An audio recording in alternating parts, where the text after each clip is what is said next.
Bismillahirrahmanirrahim. Assalamualaikum warahmatullahi wabarakatuh.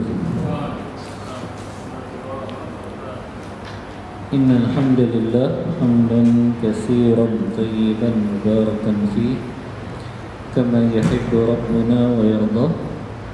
Wa asyhadu an la ilaha illallah wahdahu la syarika lah. Wa asyhadu anna Muhammadan abduhu wa rasuluh. Allahumma salli wa sallim ala nabiyyina Muhammadin sallallahu alaihi wasallam wa ala alihi wa ashabihi wa man tabi'ahum bi ihsan ila yaumiddin, amma ba'd. Ikhwani fillah rahimani wa rahimakumullah. Alhamdulillah, di petang hari ini dengan izin dan pertolongan dari Allah kita bisa melanjutkan kembali kajian rutin kita, masih mengkaji kitab Al-Fiqhu Al-Muyassar fi Daw'il Kitab wa Sunnah. Yang kita bahas masih permasalahan muamalah al-maliyah, bab muamalah yang berkaitan dengan harta. Dan pada petang hari ini insyaallah kita akan membahas tentang bab yang ke-14, yaitu al-wadi'atu wal itlafat. Akad tentang wadi'ah, yaitu titipan, atau itlafat, ganti rugi, kerusakan.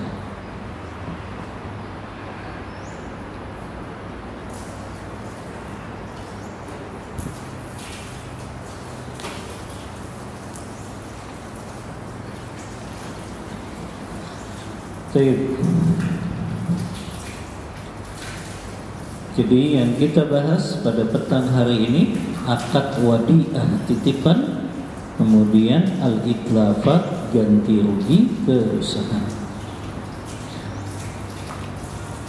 Ada 3 masalah yang dibawakan oleh pengarang kitab ini.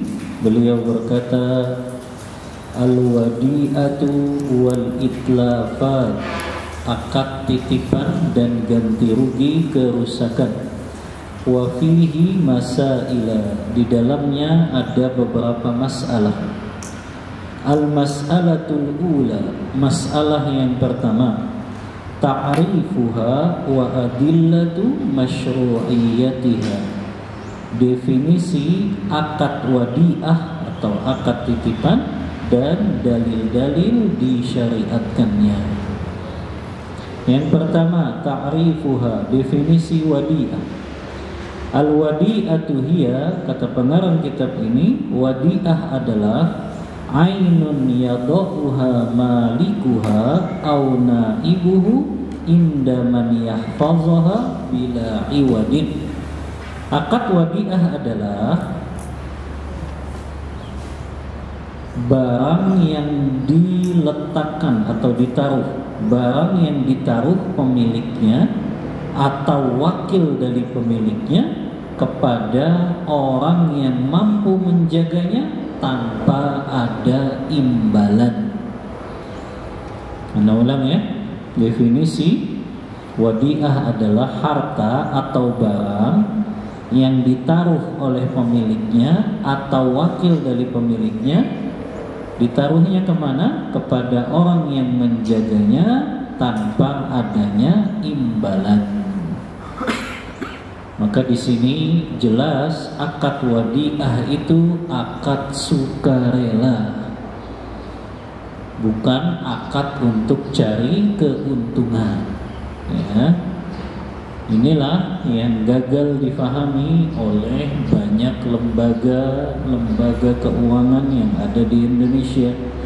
Walaupun mereka menamakannya akad wadi'ah, tapi ternyata mereka memungut biaya di sana.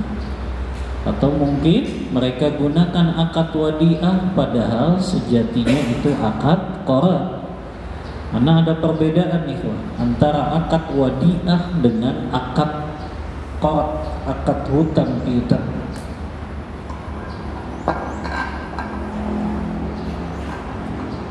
Perbedaan akad qard, hutang, dengan akad wadi'ah.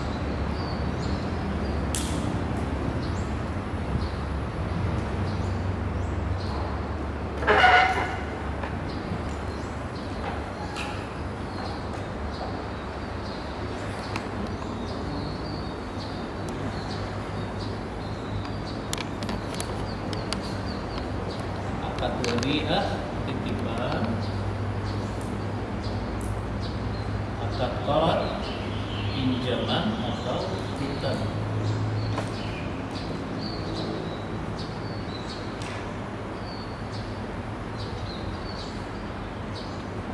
Apa bedanya akad qarad, yaitu akad pinjaman atau hutang, dengan akad wadiah? Yang pertama, akad wadiah barang atau harta yang dititipi tidak boleh digunakan oleh orang yang dititipkan.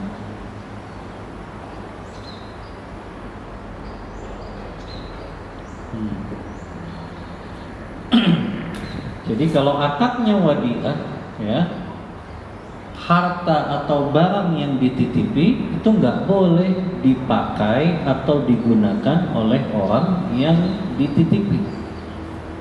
Saya misalnya nitip uang ke Mas Arifin 500.000, maka Mas Arifin sebagai orang yang dititipi nggak boleh menggunakan uang tersebut, karena uang yang dititipi itu ketika dikembalikan kepada pemiliknya harus sama persis ketika barang itu dititipi. Sampai ulama mensyaratkan kalau uang itu ada nomor serinya harus sama nomor serinya. Ya. Jadi ketika Ana titipkan uang 500.000 kepada Mas Arifin, nomor seri uang yang Ana titipi harus sama ketika Ana menitipkan uang itu. Ana kalau ternyata uang itu dipakai, maka itu akadnya berubah menjadi akad qarad, hutang. Ya. Tapi kalau akad hutang, ya, kita tambahkan saja ya. Bila uang, harta atau barang yang dititipkan digunakan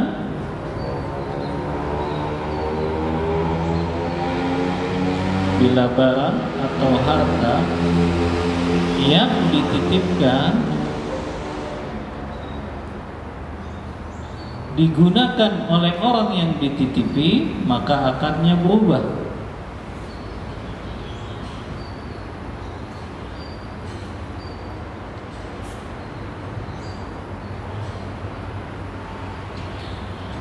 Maka akadnya berubah menjadi qarad.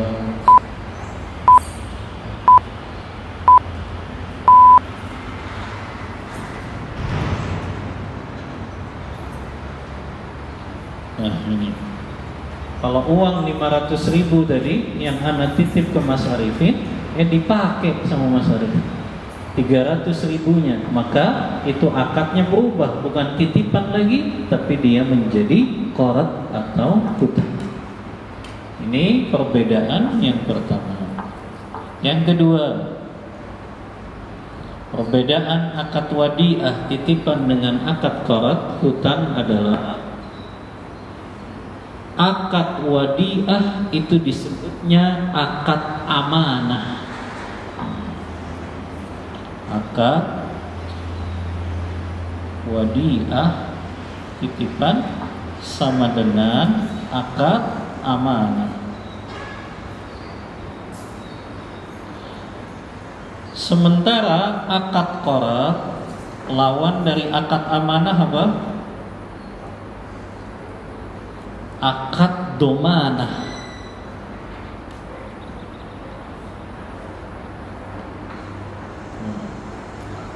Jadi akad titipan itu sama dengan akadnya amanah. Lawannya amanah itu domanah. Apa artinya? Kalau akad itu titipan, maka orang yang dititipi tidak bertanggung jawab apabila barang yang dititipi rusak tanpa kelalaian orang yang dititipi. Paham ya? Kalau akadnya amanah berarti orang yang dititipi, saya tadi nitip uang ya ke Mas Arifin 500.000. Qadarullah ternyata terjadi bencana alam, banjir katanya. Akhirnya uang yang saya titipi itu hilang sudah. Maka apakah Mas Arifin wajib menggantinya? Tidak, karena itu di luar apa? Kelalaian dan keteledorannya. Jadi ini yang dimaksud akad amanah itu, orang yang dititipi dia nggak bertanggung jawab. Ketika dia sudah jaga dengan betul, tapi ketika ada terjadinya bencana alam di luar kemampuan dia, di luar keteledoran dia, di luar kelalaian dia, maka dia tidak wajib untuk menjaganya. Beda dengan akad qard ihwal. Akadnya domanah. Domanah itu orang yang minjem dia harus jamin uang itu, barang itu kembali kepada orang yang meminjamkan kepada dia. Contoh, anak pinjem motor ke Mas Arifin. Akadnya qard kan?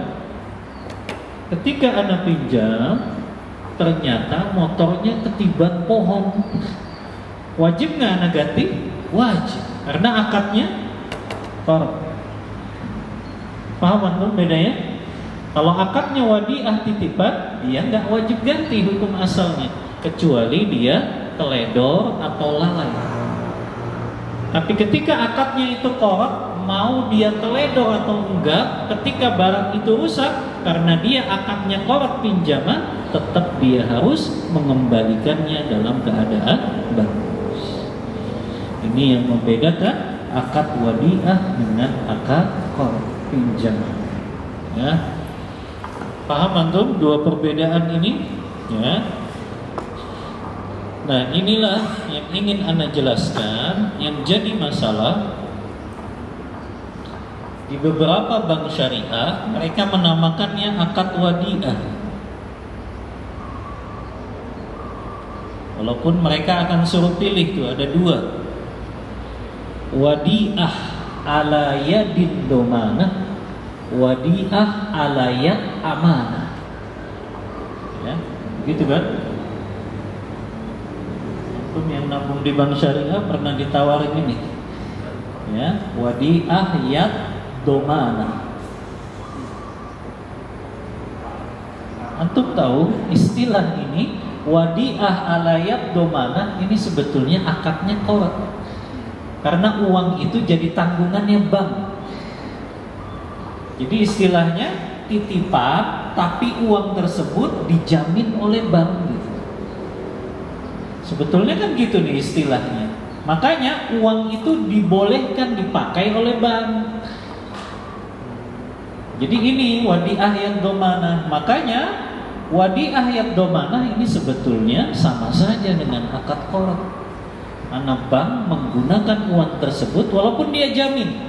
Ketika nasabah itu butuh uang, dia bisa untuk mengembalikannya. Ini yang disebut wadiah yad domanah. Ini sama sebetulnya akadnya pinjaman. Tapi ada yang memang sesuai dengan akad wadiah yang mereka namakan wadiah yad amanah. Nah, ini baru nih. Ya, kalau ini memang uang yang kita tahu itu nggak boleh dipakai sama sekali.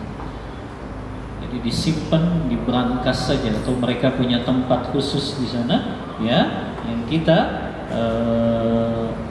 menitipkan kepada orang tersebut. Walaupun ada uang administrasinya, ya, boleh nggak dia kita bayar uang administrasi? Kalau itu akadnya sukarela, boleh saja orang yang menitipkan dia memberi hadiah. Tapi kalau akadnya qard kan malah nggak boleh. Karena ini dijamin, ya, yang namanya qard pinjaman nggak boleh dia dapat hadiah. Tapi kalau akadnya wadiah, boleh nggak dapat hadiah? Orang yang dititipi boleh. Karena itu secara sukarela saja. Hanya antum hati-hati kalau nabung di bank syariah, tanya dulu akadnya yang mana ini, wadiah yad domanah atau wadiah yad amanah. Kalau wadiah yang amanah ini yang betul sesuai dengan konsep fikih ini, yaitu akad wadiah berupa titipan saja, nggak boleh digunakan oleh pihak bank. Baik, kita lanjut. Kayaknya nggak ada penawaran itu. Hah? Nggak ada penawaran itu. Oh, nggak ada. Oh, bukannya ditawarin? Kalau yang saya alami itu dapat ini, ada pilihan dapat hadiah bonus di akhir tahun, sama tidak dapat. Nah, saya milihnya yang tidak dapat di. Masa sih? Iya. Oh. Di BCA Syariah. Atau mungkin kelewat ini ya. Tapi saya nggak ditawarin ini kayak. Baik. Kita lanjut baca kitab fikih Muyassar. Tadi sudah dijelaskan definisi akad wadiah titipan secara syariat. Sekarang adillatu masyru'iyatiha, dalil-dalil disyariatkannya akad wadiah. Apa maksudnya diperbolehkannya akad wadiah? Ada beberapa dalil disebutkan oleh pengarang kitab ini. Yang pertama dari Al-Qur'anul Karim, surah Al-Baqarah ayat 283. Surah Al-Baqarah ayat 283, Allah berfirman, "Falyu'addil ladzi tumina amanatahu." Maka hendaklah orang yang diberikan amanah dia menunaikan amanahnya. Lihat, kata-kata titipan itu selalu disebutkan dalam Al-Quran dengan kata amanah. Karena memang akadnya tadi, akad wadiah titipan itu ya akad amanah. Makanya hendaknya orang yang dititipi dia bersikap amanah ketika dia dititipi sesuatu tersebut. Ini dalil yang pertama, ya.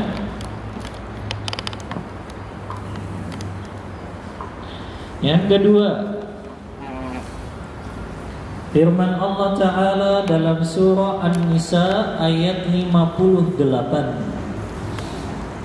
Allah Ta'ala berfirman, "Innallaha ya'murukum an tu'addul amanati ila ahliha."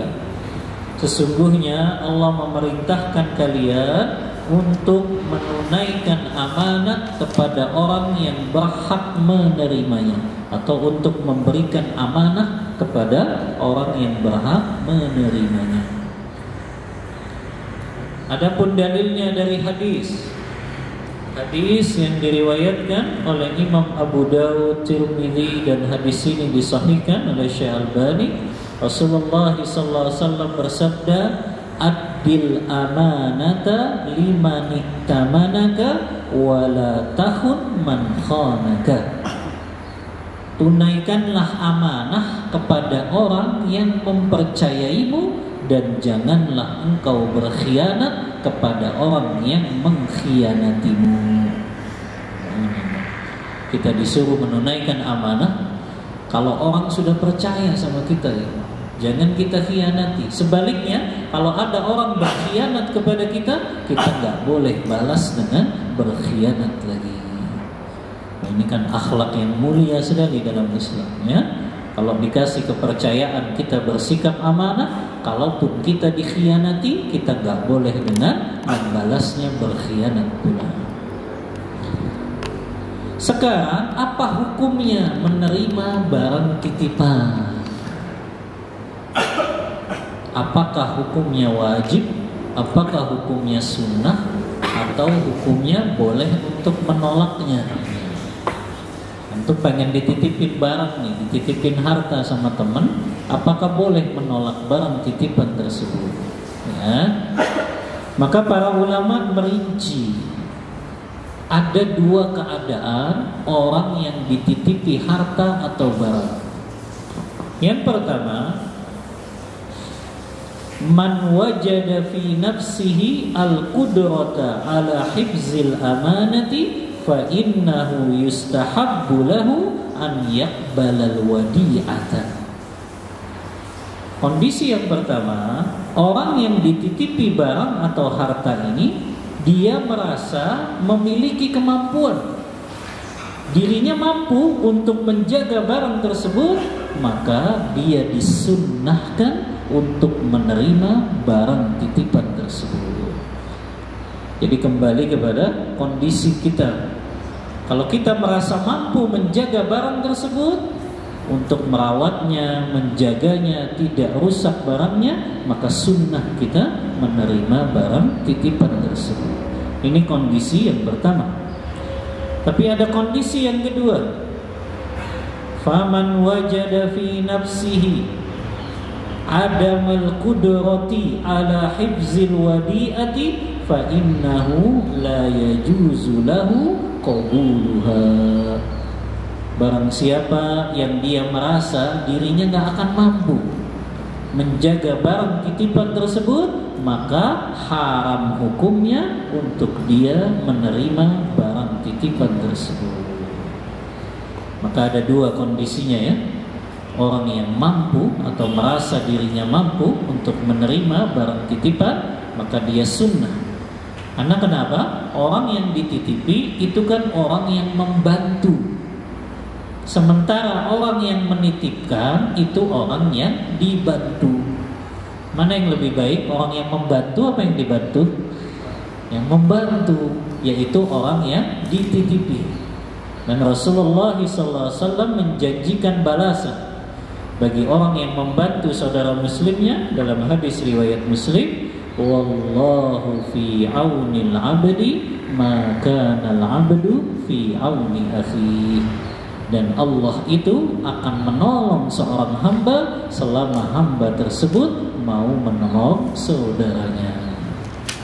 Maka sebetulnya orang yang menerima barang titipan, dia nolong saudaranya, dia bantu saudaranya ketika dia mau menerima barang titipan tersebut. Adapun kondisi yang kedua, dia nggak boleh menerima barang titipan kalau dia merasa dirinya ini nggak bisa menjaga barang tersebut, atau mungkin dia merasa dirinya lemah gitu. Dia dititipi uang 1 M. Berapa koper itu kalau uang 1 M? Hah? Uang 1 M dititipi. Dia khawatir kalau dia nggak kuat jiwanya, uang 1 M ada di depan matanya, dia bisa pakai kapan saja. Ya. Padahal tadi ya, akad barang titipan gak boleh digunakan oleh orang yang dititipi. Kalau dia gunakan tanpa izin orang yang menitipkan, maka dia bersikap khianat. Karena akad titipan tadi, konsekuensinya barang itu gak boleh dipakai sama sekali dan harus dikembalikan persis sama seperti barang itu ketika dititipkan. Ya. Maka ini hukum orang yang menerima barang titipan. Ada dua ya. Ada yang hukumnya sunnah kalau dia mampu melakukan itu, dan hukumnya haram kalau dia nggak mampu melakukan itu. Selanjutnya al-mas'alatu tsaniyah, masalah yang kedua, syaratu sihhatiha, syarat sahnya akad wadiah ini. Syaratnya hanya satu saja, ikhwan. Antakuna min jaizit tasarrufi.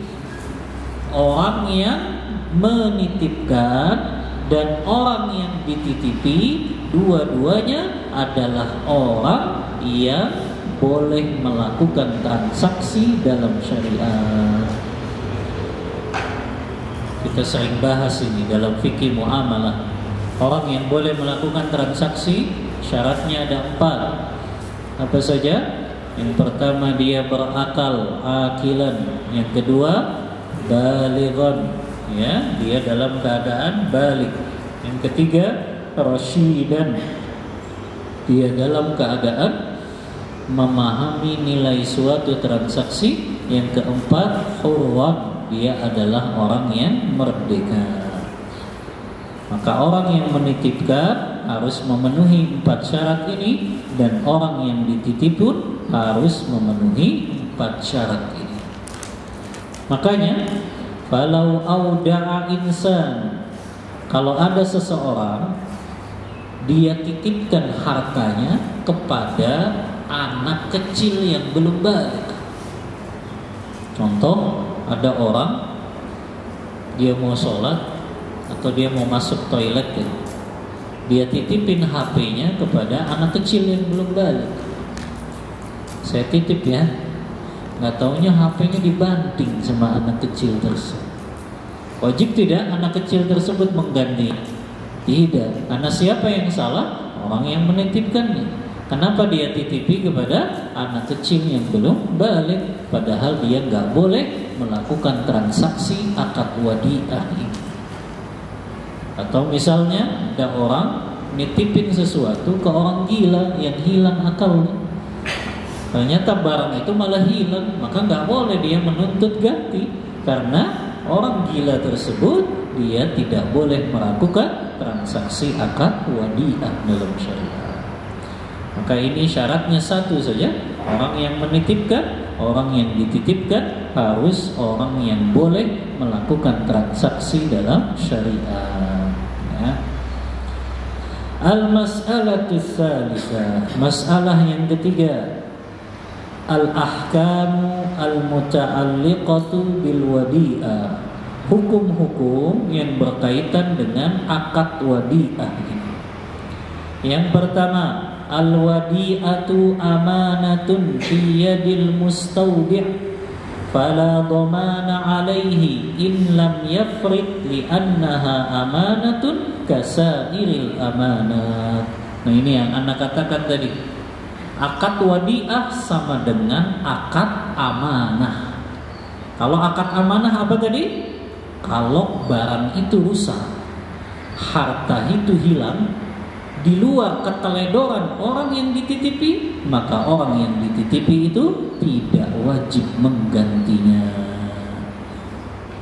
Itu yang disebut akad amanah. Ya, beda dengan sebaliknya apa tadi? Lawannya akad amanah akad apa? Akad domanah. Dia harus menjamin. Seperti orang yang melakukan akad qard tadi.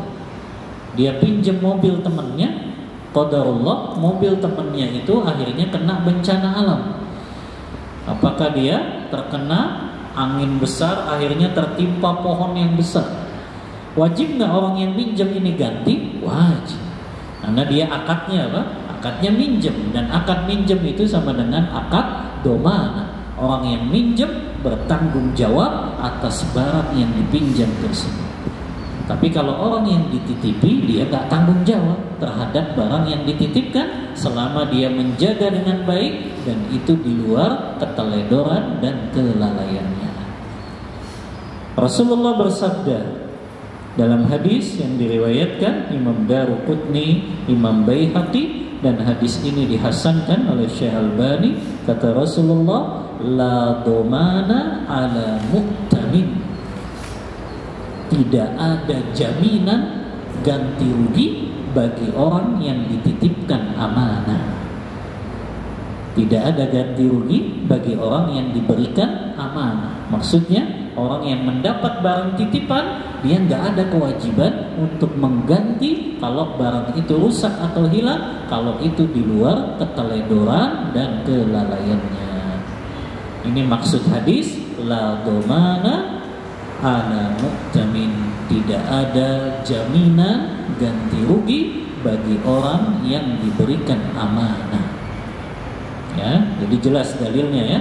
Kenapa kok orang yang dititipi nggak wajib mengganti kalau itu di luar keteledoran dan kelalaiannya? Karena hadis Rasulullah ini tidak ada jaminan bagi orang yang diberikan amanah. Hukum yang pertama. Hukum yang kedua,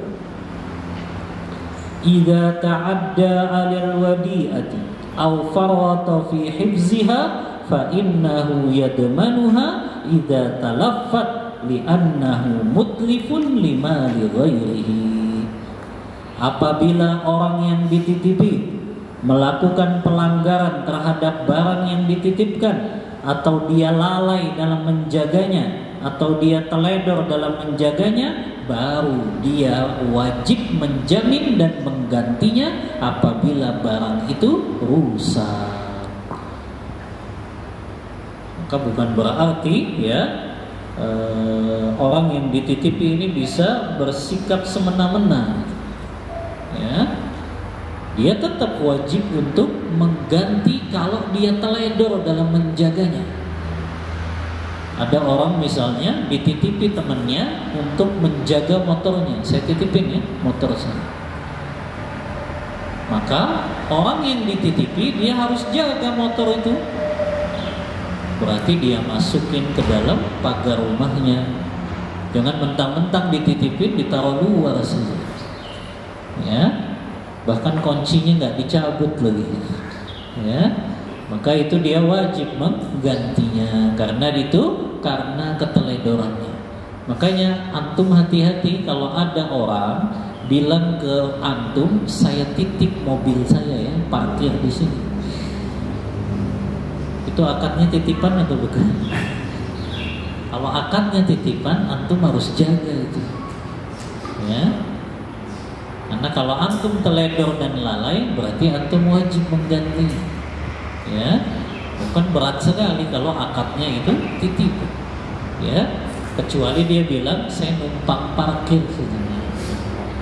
Berarti kita nggak tanggung jawab kalau mobil itu lecet kan setelah itu, karena ditaruhnya di luar kan. Maka kalau ada yang bilang saya titip, enggak, akadnya bukan nitip ya Pak, numpang saja.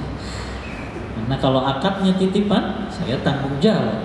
Ya, kalau kenapa-napa dengan mobil bapak tersebut yang saya nggak bisa ngawasin terus-menerus, kecuali mobilnya dimasukin ke dalam pagar rumah orang tersebut. Ya. Nah ini hukum yang kedua.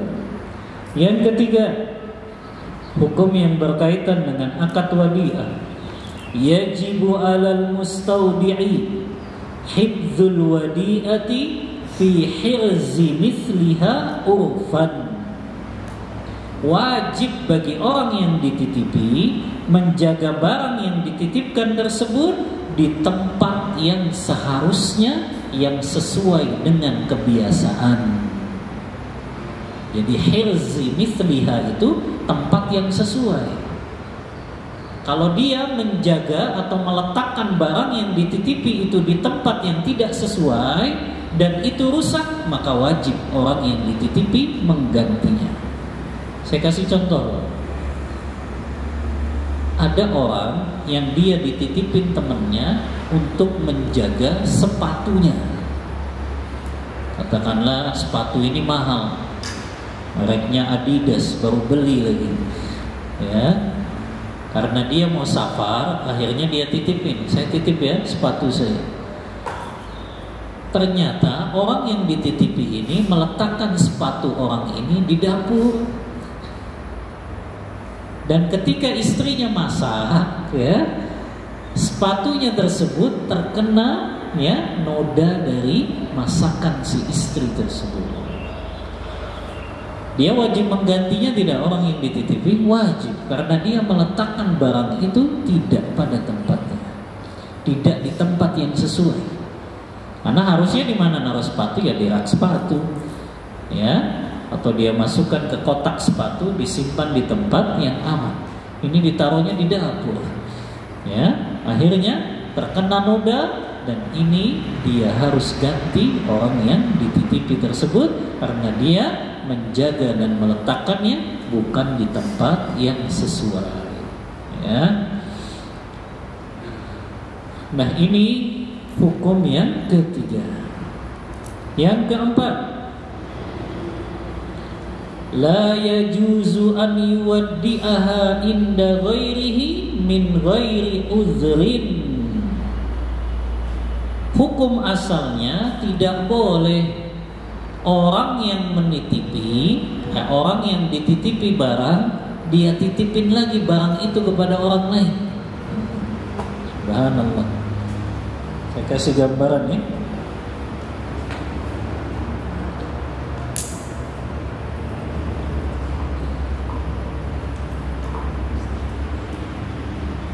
Geser.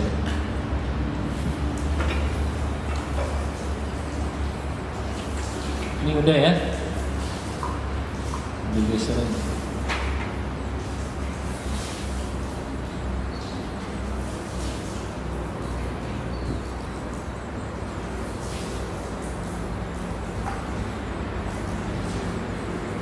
Wah,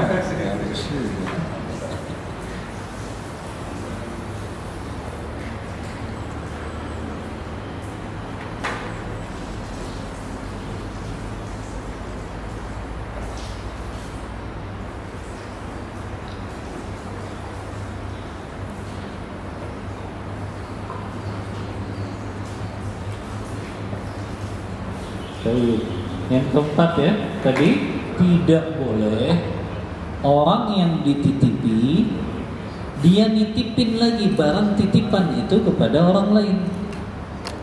Contoh, si A menitipkan sepatu kepada si B.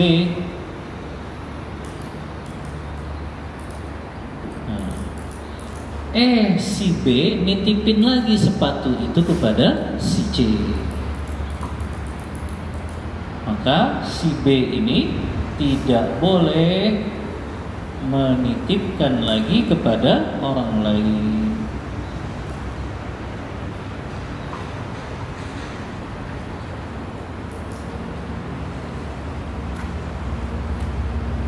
Kecuali, nah ada kecualinya di sini. Dalam keadaan uzur. Dalam keadaan uzur.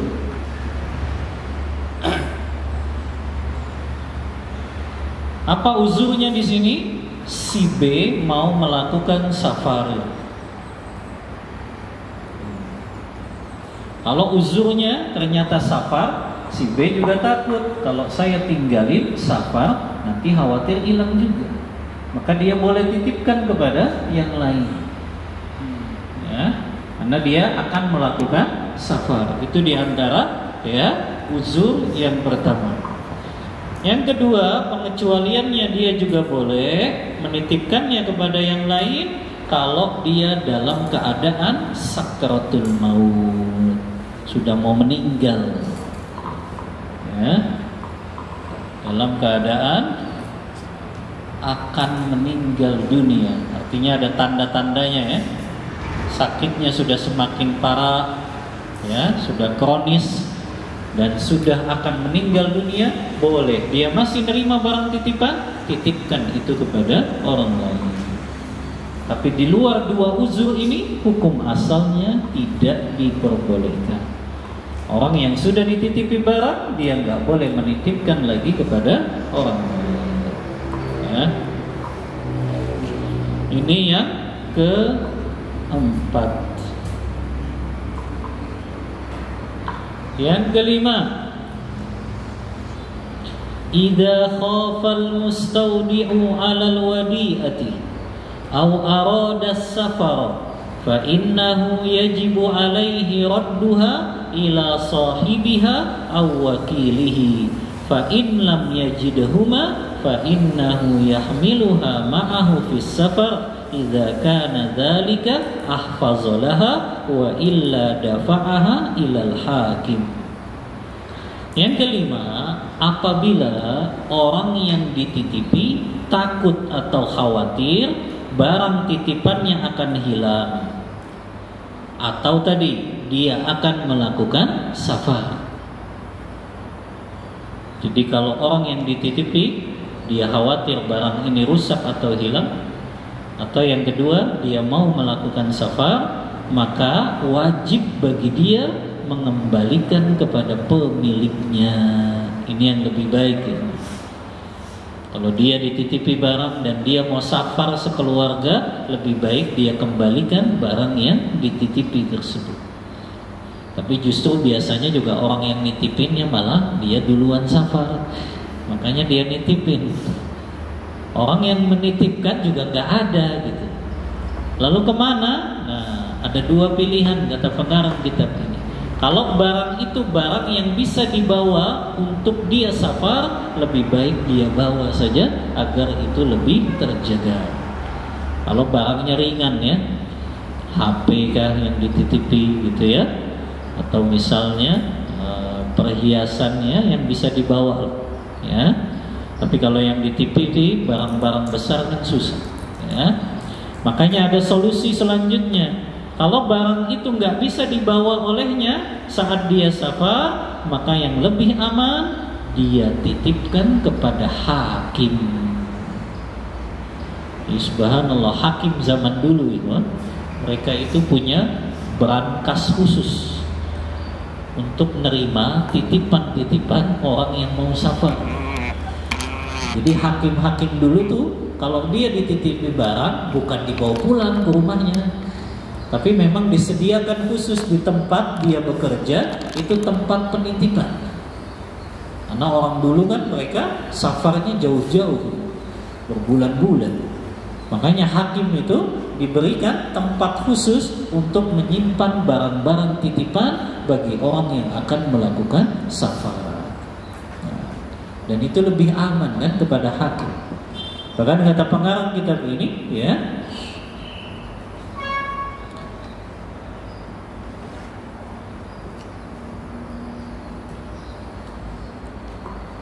fa'in auda'aha ilal hakim, kalau dia sudah titipkan barang itu kepada hakim dan ternyata barang itu hilang, maka orang yang menitipkan kepada hakim tadi dia tidak wajib menggantinya, karena dia sudah serahkan kepada hakim, ya.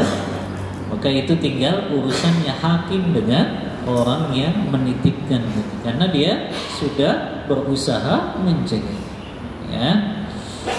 Nah, Rasulullah pernah melakukan ini gitu. Saat Rasulullah akan hijrah dari kota Mekah ke Madinah, Rasulullah itu kan orang yang dikenal Al-Amin oleh orang-orang jahiliyah. Jadi orang-orang Mekah jahiliyah sudah mengakui Rasulullah ini orang yang terpercaya, jujur, amanah. Makanya mereka kalau mau safar nitipin barangnya kepada Rasulullah. Walaupun mereka tolak dakwahnya Rasulullah, tapi mereka percaya Rasulullah ini amanah. Ketika Rasulullah akan hijrah dari Mekah ke Madinah, barang-barang titipan di Rasulullah itu masih banyak. Maka Rasulullah titipkan kepada siapa? Kepada Ummu Aiman. Rasulullah titipkan kepada Ummu Aiman, dan Rasulullah perintahkan Ali bin Abi Thalib untuk mengembalikan barang-barang tersebut kepada miliknya orang-orang kafir Quraisy. Lihat, Rasulullah akan safar dari Mekah ke Madinah, barang-barang yang tadinya dititipi kepada beliau titipkan lagi kepada Ummu Aiman dan memerintahkan Ali untuk mengembalikannya kepada orang-orang kafir musyrik tersebut. Maka ini dalil, ya, kalau dia khawatir akan rusak atau dia akan safar, dia kembalikan kepada pemiliknya atau dia serahkan itu kepada hakim. Yang keenam, nah ini penting ini, idza kanatil wadi'atu dabbatan, kalau barang yang dititipi adalah hewan peliharaan. Ya, biasanya mau lebaran ya, orang mudik, ini dititipinnya hewan peliharaan, ya. Maka dibahas nih sama ulama fikih. Kalau yang dititipi berupa hewan peliharaan, ya, lazimal mustaudi i'lafaha. Kalau hewan itu hewan ternak yang harus digembalakan, maka wajib yang dititipi ini mengembalakannya, mencari makanan untuknya, merawatnya, wa taghdhiyataha, memberi makannya, fa in ahmalaha wa talaffat domanaha. Kalau hewan itu dia lalaikan mengurus makannya, minumnya sampai hewan itu mati, maka dia wajib menggantinya, dan dia berdosa karena melalaikan barang titipan berupa hewan peliharaan tersebut. Maka wajib yang dititipi memberi makannya. Memberi makannya uangnya dari siapa?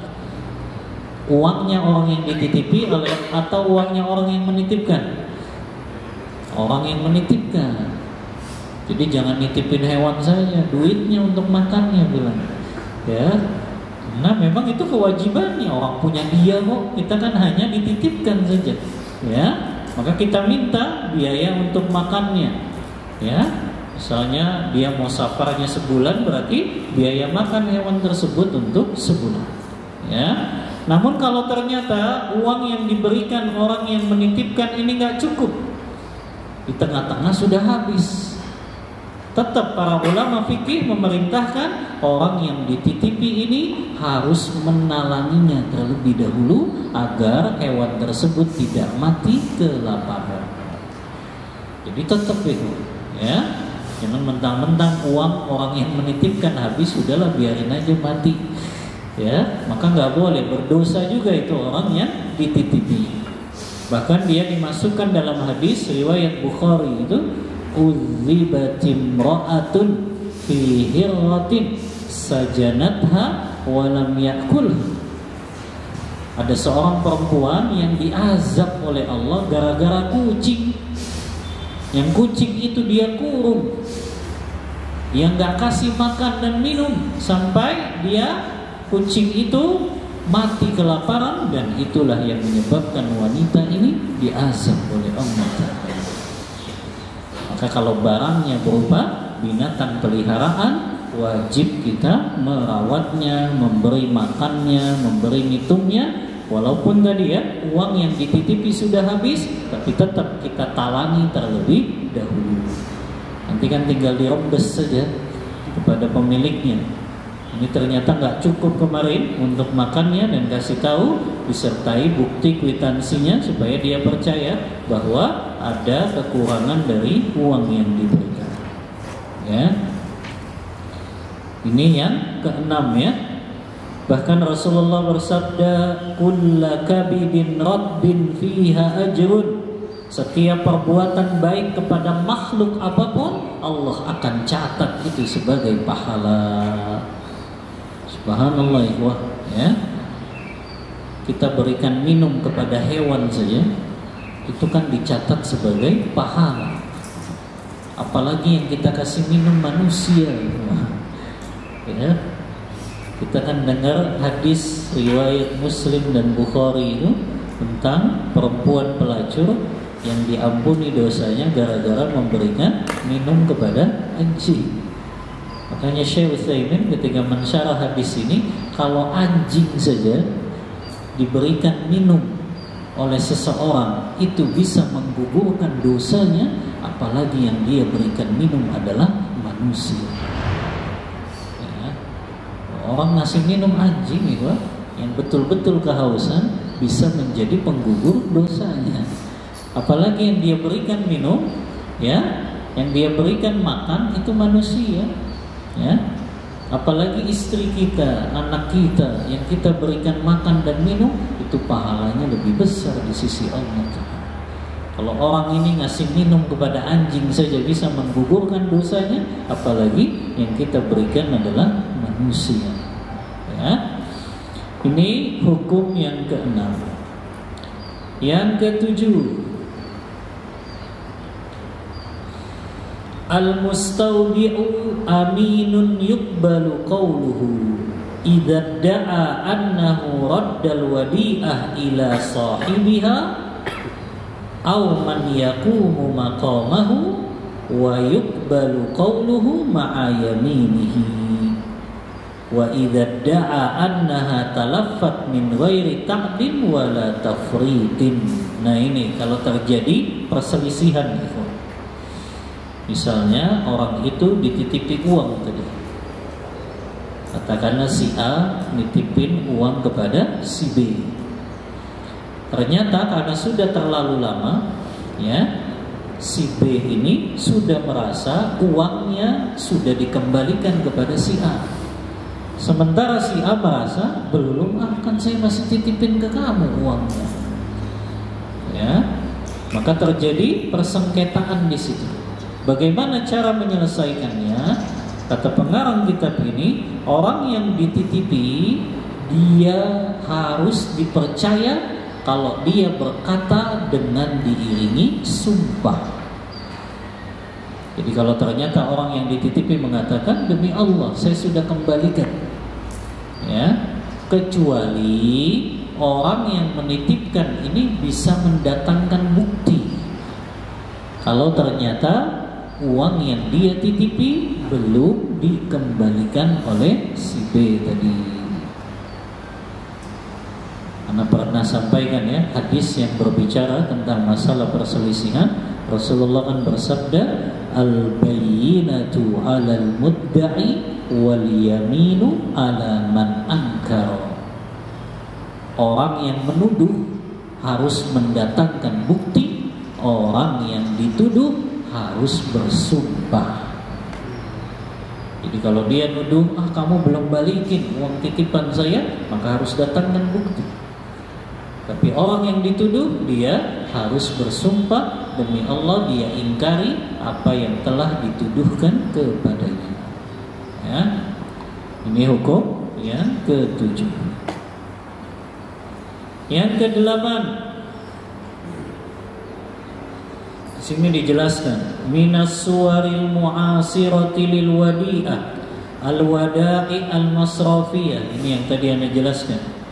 Di antara gambaran akad wadi'ah kontemporer, akad wadi'ah modern adalah yang dilakukan oleh bank-bank modern saat ini, yang mereka mengatakan akadnya wadi'ah. Tapi tadi ya, akad wadi'ah ada dua, ada wadi'ah yad amanah, ada wadi'ah yad domanah.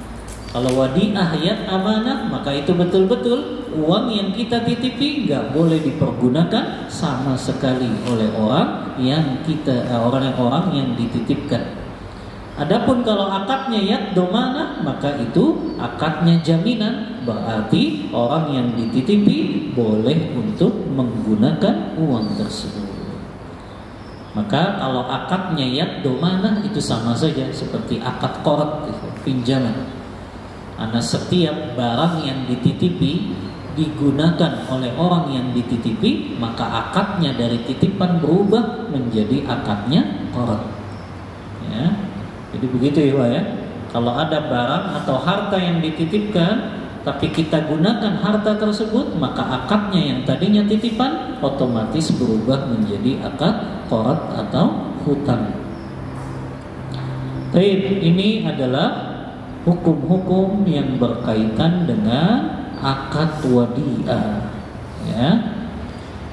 Kemudian sedikit lagi berkaitan dengan al-itlafat, ganti rugi. Ya. Hukum asalnya yuhramul iktida'u ala amwalin nas wa akhdhuha bighairi haqqin. Haram hukumnya seorang muslim melakukan pelanggaran terhadap harta sesama muslim dan gak boleh dia mengambilnya dengan cara yang batil. Termasuk seseorang yang merusak barang saudara muslimnya yang dia lakukan itu dengan cara yang batil. Ya, dia rusak barang tersebut, maka dia harus menggantinya. Termasuk anak kecil. Ada yang sekarang lagi viral ya, mainan lato-lato itu. Ya. Kalau ada anak kecil main lato-lato, kemudian kena kaca tetangganya, wajib tidak menggantinya? Wajib bagi orang tua anak kecil itu. Ya. Jadi wajib, walaupun dia katakan nggak sengaja, tetap orang tuanya harus mengganti. Ya. Karena ada harta orang lain yang dia rusak. Ya.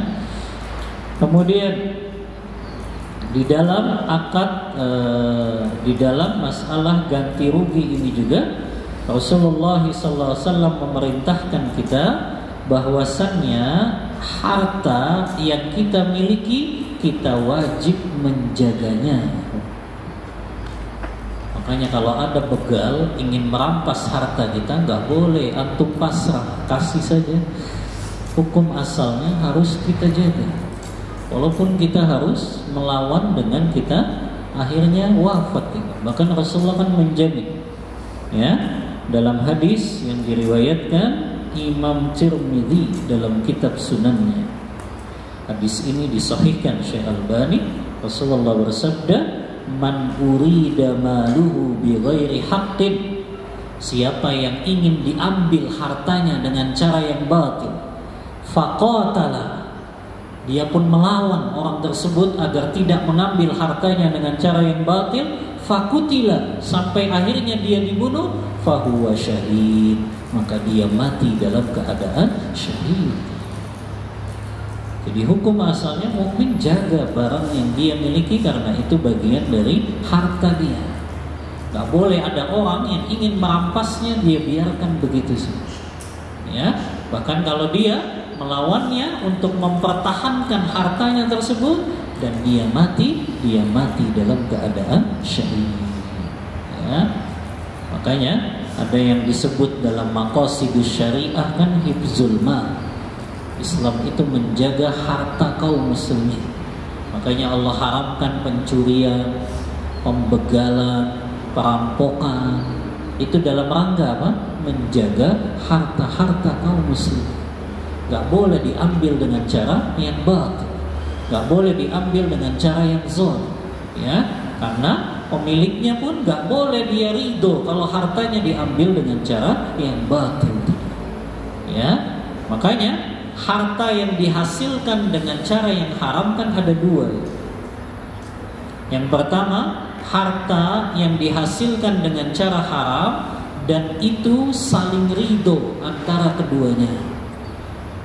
Seperti misalnya harta perempuan hasil dia